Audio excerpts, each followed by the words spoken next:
अपने शरीर को स्थिर करके आसन पर ये आंखें जो संसार को देख रही हैं, इन पे पर्दा डाल के आंखों को बंद करके अपनी अंतरात्मा में जब हम देखने की कोशिश करते हैं, आंखें बंद करते ही हमारे सामने घोर अंधकार होता है और उस अंधकार में अज्ञात सा भय महसूस होता है कि इसमें क्या है, इसमें तो कुछ नहीं। किंतु ये अंधकार की गुफा में हमारी यात्रा है। इस गुफा में जैसे जैसे जैसे हम आगे बढ़ते हैं, तरह तरह के अनुभव हमें होते हैं, तरह तरह की आवाजें हमें आती हैं, तरह तरह की सूरतें हमें दिखाई पड़ती हैं। 3 प्रकार के गण हैं, मनुष्य गण, राक्षस गण, देवगण। इस तरह की सूरतें, ऋषि गण, ऐसी सूरतें हमको दिखाई पड़ती हैं, अनुभव में आती हैं। और आगे और आगे और आगे चलते चलते चलते इस गुफा के अंत में सुनहरा प्रकाश है। वो प्रकाश उस परम ब्रह्म परमात्मा का है। उस प्रकाश का स्पर्श होते ही हमारी आत्मा सुनहरी हो जाती है। जो वो है वो ही ये जीवात्मा बन जाती है।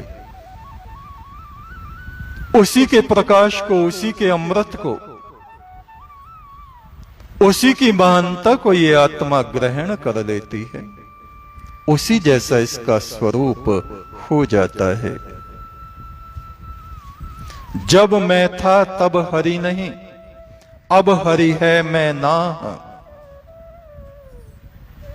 बीच का पर्दा उठ गया, अब उसके सिवा कुछ ना। वो ही वो, तू ही तू, तू ही तू, तू ही तू, एक तू सच्चा, एक तू सच्चा। ऐसा अनुभव में आने लगता है। ओम ईशावास्यमिदं सर्वम। ऐसी अवस्था में एक साधक इस सृष्टि के कण कण में उस परम ब्रह्म की ज्योति का दर्शन करने लगता है।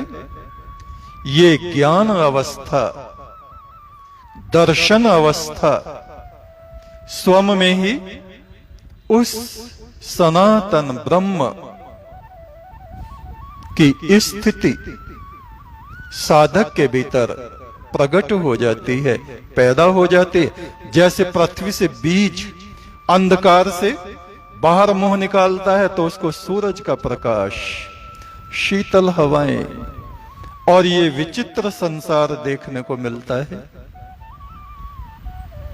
ऐसे ही अज्ञान से निकली हुई हमारी आत्मा उस परम ब्रह्म के भिन्न भिन्न अलग अलग अनेक अनेक रूपों को देखती है, अचरज से भरी रहती है।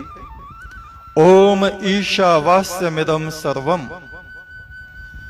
फिर अपने अनुभव से वो देखने लगता है, जिधर भी देखता है उसी परमात्मा का प्रकाश, उसी की ज्योति, उसी का चमत्कार हर एक मनुष्य में। उसकी दृष्टि से अंधकार समाप्त हो जाता है। वो किसी में अच्छा बुरा नहीं देखता। कुत्ते में, ब्राह्मण में, हाथी में, चांडाल में, देवता में, मनुष्य में, सब में एक ही प्रकाश का धागा उसको दिखाई देता है। एक तू सच्चा, तेरा नाम सच्चा, सब में तेरा नूर समाया। ये साधना की प्रथम अवस्था प्राप्त होती है। अपने भीतर भी वही रोशनी, सबके भीतर वही रोशनी, और उन रोशनियों पर चिमनी की तरह ये शरीर रखे हुए हैं। जैसे कंडील, आप देखें कंडील, दिवाली में कंडील हम लोग जलाते हैं, कोई नीले रंग का, कोई लाल रंग का, कोई पीले रंग का, कोई कई कई रंग के कंडील होते हैं। ऐसे ही ये चित्र विचित्र जैसे हमारे शरीर, हमारी बुद्धि, हमारा स्वभाव, भिन्न भिन्न तरह के लोग, अलग अलग प्रकार के लोग, अलग अलग स्वभाव के लोग, किंतु इन कंडीलों के भीतर रोशनी सब में एक जैसी है, एक जैसी है, एक जैसी है।